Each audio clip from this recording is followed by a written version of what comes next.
Un estudio realizado en una universidad internacional habla de los diferentes comportamientos que contribuyen a la obesidad. Para charlar sobre este tema, ya estamos en comunicación con Florencia Guma, licenciada en nutrición. Florencia, bienvenida, te saluda Nahuel Crescenzo. ¿Cómo estás? Hola, ¿qué tal? ¿Cómo estás? Muy bien, gracias por este tiempo. ¿Cuáles son esos factores que contribuyen a la obesidad? Bueno, este estudio identificó 5 patrones que, empiezan a investigar un poco cómo se está alimentando y cómo se aumenta la ingesta a través de esos 5 patrones. Pero, quiero identificar que además es un estudio muy pequeño, que es en 60 adultos con obesidad. Durante varias semanas se le pusieron unos sensores y una aplicación para rastrear cuándo, cómo y qué comen estas personas, con lo cual no es replicable a gran escala, ¿no? Bien. Es simplemente algunos indicios. Bien. Y además que estos patrones identificados, digamos, no solo ocurren en personas con corporalidades más grandes, porque ellos acá identifican personas con obesidad, pero no hablan de su estado de salud, digamos, y que no todos esos excesos o dificultades con la alimentación tienen que verse como fallas personales, digamos, como para bajar las culpas frente a las personas que nos están escuchando en este momento y que se van a sentir identificadas. Entonces, no hacemos todo tan mal, el contexto ayuda, ¿no? También. Al momento de alimentarnos. Justamente está el punto ahí, en el contexto, ¿no? Entonces, estos 5 patrones habla de la comida para llevar, la comida rápida, ese take away que muchas veces cuando uno está trabajando, bueno, pasa por algún lugar y se lo lleva caminando y va comiendo caminando. Tiene que ver con ese contexto social, que a veces es por facilidad o porque el marketing también es muy importante a la hora de elegir los alimentos, o bueno, que hay presencia de locales de este tipo de comida por todos lados y que obviamente es más sabrosa porque quieren que volvamos. Entonces, eso hace que nos invita más a elegir ese tipo de comida.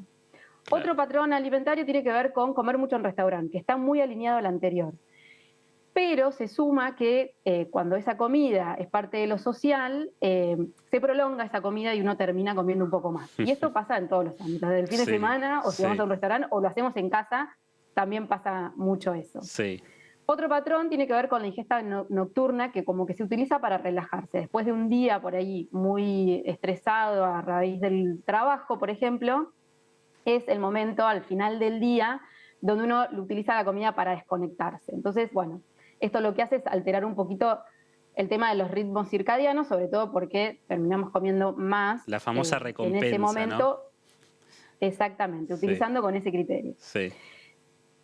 Uno más, el cuarto tiene que ver con comer por placer, sin control, o utilizar siempre el guiarnos la ingesta alimentaria únicamente por el placer, cuando podemos preguntarnos, bueno, ¿qué otros placeres tenemos? ¿No? Pero eso es como otro capítulo aparte. Pero es un tipo de alimentación más hedónica, ¿no? Entonces, es simplemente porque es un estímulo, buscamos en la alimentación ese estímulo. Sobre todo cuando por ahí estamos más distraídos o distraídas o estresadas o con muchas tareas cognitivas, eso hace que busquemos placer únicamente en los alimentos. Y la última tiene que ver con el picoteo nocturno por el estrés o soledad, ¿no? Que bueno, ahí es donde interfieren las emociones negativas, ¿no? Que están vinculadas a la hora de guiarnos o disparar este comer o buscar esa recompensa también, o los alimentos más que son más apetitosos o que están diseñados más desde el estímulo oral, digamos. Ahora, la solución es anular todo eso o hacer un cambio de hábitos y cada tanto permitirme, quizás si tengo un encuentro con amigos, bueno, vamos a comer una picada, todo bien, tampoco me voy a restringir tanto, ¿no? Hay que llegar a un medio entre todo eso. Sí, por supuesto, porque todas estos patrones alimentarios, o en realidad no es un patrón, en realidad estos 5 factores identificados por los cuales podemos llegar a comer más, tienen que ver con lo social. Y la alimentación no está ajena a eso. Entonces, siempre es importante buscar el equilibrio y considerar el patrón alimentario, que es lo que yo sostengo más tiempo durante toda la semana de aquellos alimentos que sí necesito. Más allá de lo que podemos considerar que genera alguna sobreingesta, ¿no? A todos nos gusta salir a comer y compartir con amigos o familia una comida distinta y que si se prolonga, probablemente comamos más. Entonces, es importante esto.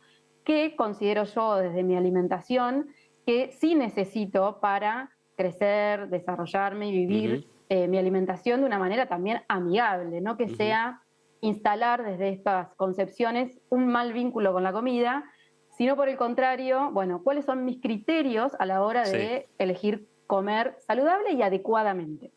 Está bueno anotar lo que uno come, por lo menos cuando uno empieza con un proceso de cambio de hábitos, para así tener un control o ver en el papel, uy, mirá todo lo que comí durante el día, ¿no? Y ahí te impacta más. Bueno, ahí estaría bueno, eso tiene que ver con una apreciación individual, si uno pierde o se desconecta desde su registro interno, qué es lo que comió durante el día.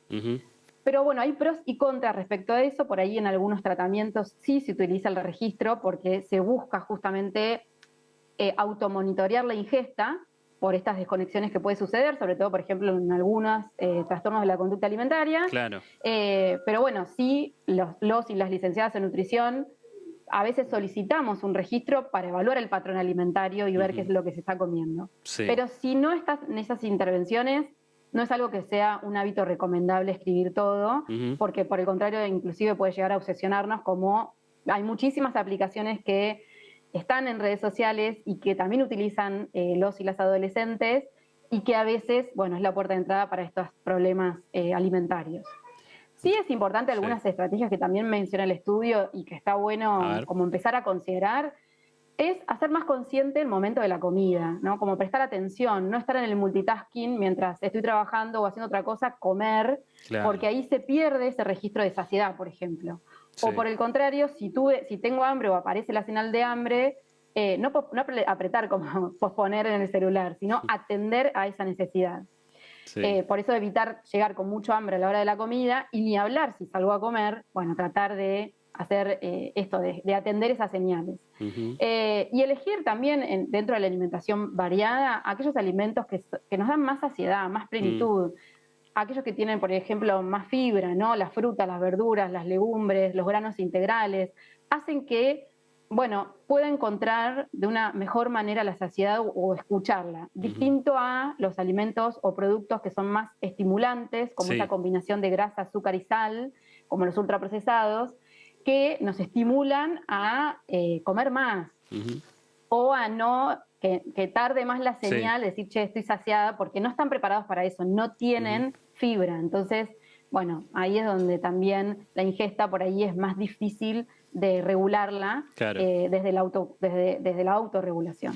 ¿Cuán importante es el acompañamiento terapéutico, un psicólogo en todo esto? ¿Es importante, es necesario, se puede hacer de otra manera?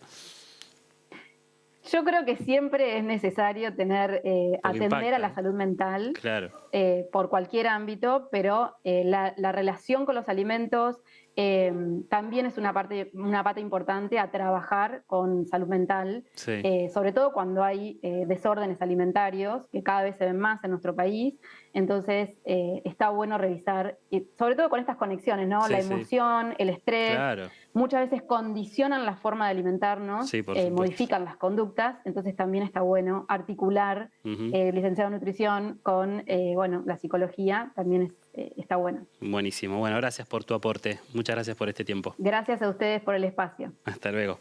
Hablábamos con Florencia Guma, licenciada en nutrición, respecto a estos patrones que aceleran o afectan a lo que tiene que ver con la obesidad, un estudio que se realizó allí en los Estados Unidos en una universidad y bueno, charlando un poquito con la especialista de cómo atacar esta cuestión, ¿no? Cambio de hábitos, comida saludable y también la ayuda de un terapeuta que siempre justo acompaña en estos momentos.